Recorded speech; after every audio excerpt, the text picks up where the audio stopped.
The Last Jedi director Rian Johnson said that he found the question of Snoke's identity uninteresting and would rather focus on Kylo Ren instead. Was this the right choice? Let's talk about it.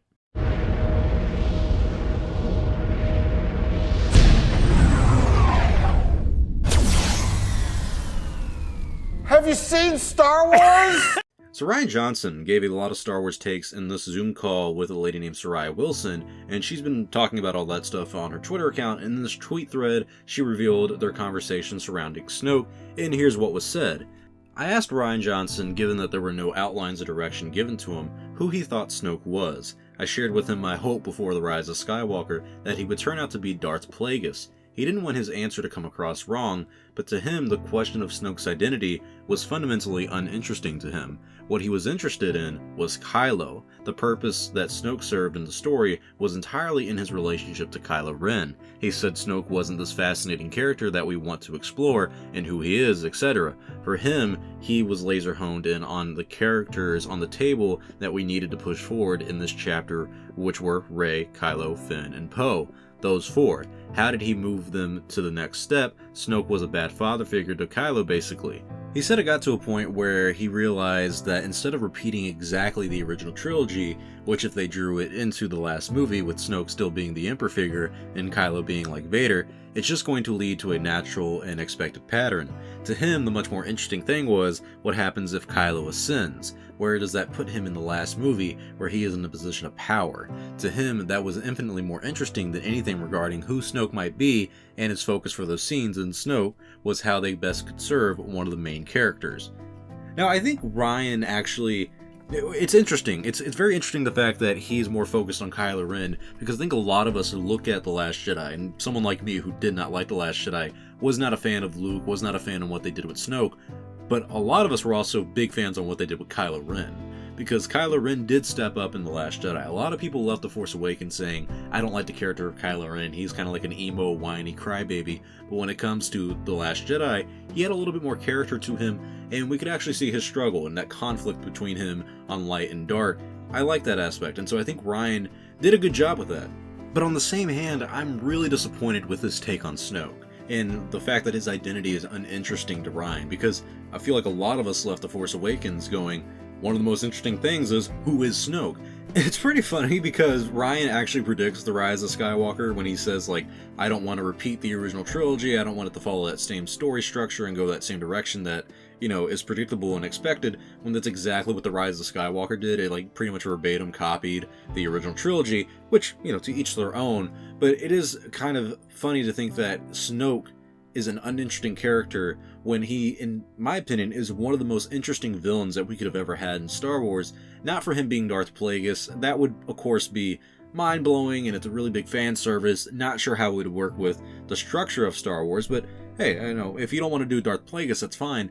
But the interesting part of Snoke is that he came up when Emperor Palpatine was alive, when Vader was probably still around. Like, the question is, who is this guy? Where did he come from? How was he powerful in the Force? And this was all before we knew he was a clone from Palpatine and he was made by Palpatine.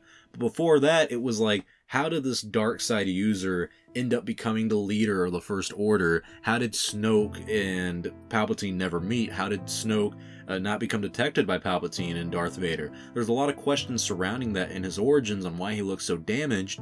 And the only thing that really makes Snoke interesting is that we know the history of Star Wars. We know that the Emperor and Darth Vader were the only really dark side users when they were running things in terms of the Sith. And even when we use history, when we use Emperor Palpatine, a lot of people will say things like, oh, they did the same thing with Snoke that they did with Emperor Palpatine in the original trilogy. And while that's an oversimplification of it, we have to point out that there was no history of Star Wars with Emperor Palpatine coming in the original trilogy. There was no backstory that we were aware of.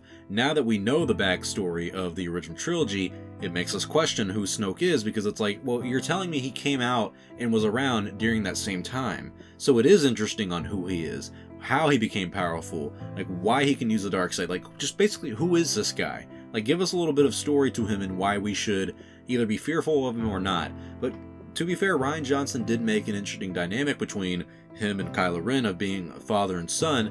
It's also one of those things of, you should have played that out a little bit more. I mean, they didn't really do much with Snoke in The Last Jedi, other than introduce him as a conflict for Kylo and being used as a stepping stone for Kylo, which, if that's important for his character, cool, it really works for the character of Kylo Ren, and I think Rian Johnson did a far better job with the character of Kylo Ren than J.J. Abrams did. But when J.J. makes The Force Awakens and he introduces a character like Snoke, it is instinctively going to make the audience ask the question, who is this guy? Just like the question of Rey's parents, of who is Rey, and like, who are her parents? That is the questions that The Force Awakens basically forced us to ask. Quite literally with the Rey Skywalker thing. We all were asking who is Rey at the end of The Force Awakens, but a lot of us, because of the context of history and Star Wars, were also asking who is Snoke?